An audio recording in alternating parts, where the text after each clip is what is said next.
bawah langit yang menganga seperti luka lama, seorang bayi lahir dari rahim rahasia.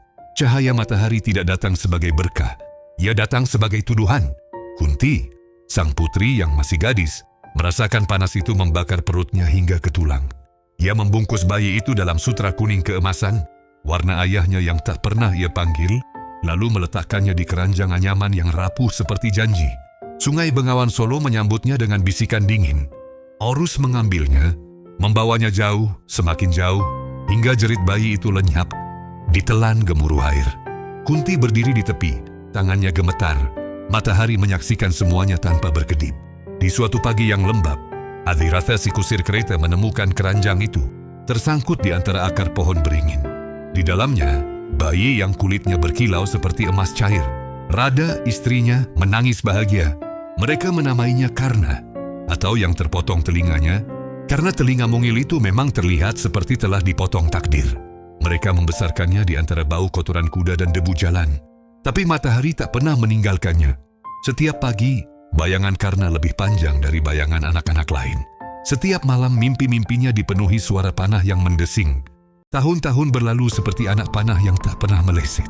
Karna tumbuh menjadi pemuda yang terlalu indah untuk menjadi kusir. Yahi belajar memanah dari angin sendiri. Busurnya melengkung seperti tulang rusuk dewa. Suatu hari, di gelanggang Hastinapura, para pangeran Pandawa dan Kaurawa memamerkan keahlian mereka. Arjuna, sang kesayangan langit, memanah burung di awan dengan mata tertutup. Kerumunan bertepuk, tapi karena melangkah maju, suaranya tenang seperti matahari sebelum terbenam. "Aku bisa lebih baik." Guru Drona menatapnya dingin. "Siapa ayahmu, anak kusir?" Karena diam. Kata-kata Dorna itu menggantung di udara seperti pedang yang belum dihunus. Duryodhana, yang selalu haus akan musuh Arjuna, bangkit. Hari ini ia menjadi Raja Angga. Mahkota diletakkan di kepala Karna. Tapi mahkota itu terasa berat, seperti beban yang bukan miliknya. Malam itu, untuk pertama kali, ia merasa ada sesuatu yang mengintai di balik cahaya matahari. Sebuah rahasia yang bernapas di dadanya, menunggu saat yang tepat untuk menusuk. Lalu datang hari ketika Parasurama, sang pendeta pembunuh ksatria, mengajarinya senjata terakhir, Brahmastra. Karena berlutut di kakinya, berpura-pura Brahmana. Tapi darah ksatria mengalir terlalu kencang dalam nadinya. Suatu siang, saat guru tidur di pangkuannya, seekor serangga menggigit paha Karna. Darah mengalir. Ia tak bergerak. Parasurama terbangun, matanya menyala amarah. Hanya ksatria yang sanggup menahan sakit seperti itu. "Kau telah berbohong padaku." Kutukan meluncur seperti anak panah tak kasat mata. "Saat kau paling membutuhkan senjatamu, ia akan lupa padamu." Karena hanya menunduk. Di dalam dada, ia merasakan sesuatu retak, bukan tulang, tapi takdir. Kemudian kutukan kedua datang, lebih pelan, lebih kejam. Seorang Brahmana miskin kehilangan sapi karena Karna, dalam kemarahan masa muda, membunuhnya. Brahmana itu tersenyum getir. "Roda keretamu akan tenggelam di tanah saat nyawamu paling dipertaruhkan. Dan kau akan mati seperti anjing." Karena menerima kutukan itu dengan senyum yang tak sampai ke matanya. Ia sudah terbiasa dengan luka yang tak terlihat. Perang Kurukshetra meledak seperti badai yang sudah lama menggantung. Medan perang menjadi lautan darah dan jerit. Karena bertarung di pihak Kurawa, bukan karena cinta pada Duryodhana, tapi karena hutang mahkota yang pernah diberikan. Setiap panah yang ia lepaskan membawa nama Arjuna di ujungnya. Mereka bertemu berkali-kali, seperti dua matahari yang saling membakar. Panah Karna selalu lebih cepat, lebih tajam. Tapi Krishna, kusir Arjuna, tersenyum di balik kemudi. Ia tahu sesuatu yang Karna belum tahu.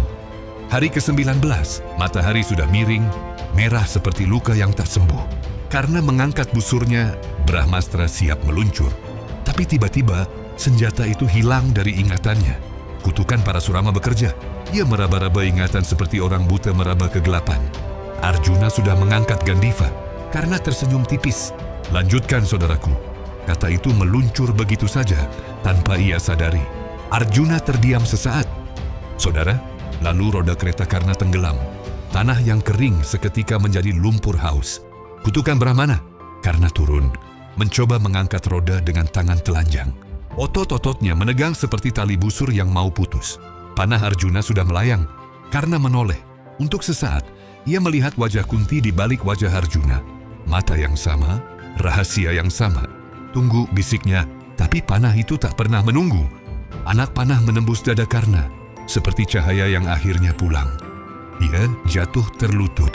Darah mengalir ke tanah seperti sungai Bengawan Solo yang dulu membawanya pergi. Matahari terbenam di belakangnya, membingkai tubuhnya dalam api emas. Dalam napas terakhirnya, ia mendengar suara Kunti yang menangis di kejauhan. Suara yang dulu ia tak pernah kenal, tapi selalu ia rindukan. Anakku.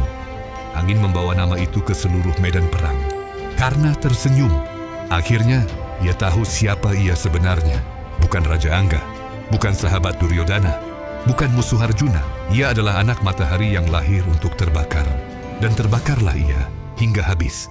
Cahaya terakhir menyentuh wajahnya, lembut seperti belayan ibu yang terlambat datang. Lalu gelap, tapi di langit, matahari tak pernah benar-benar mati. Ia hanya menunggu fajar berikutnya untuk menceritakan lagi kisah seorang anak yang dilahirkan dari rahasia, hidup dalam api, dan mati dalam pelukan cahayanya sendiri.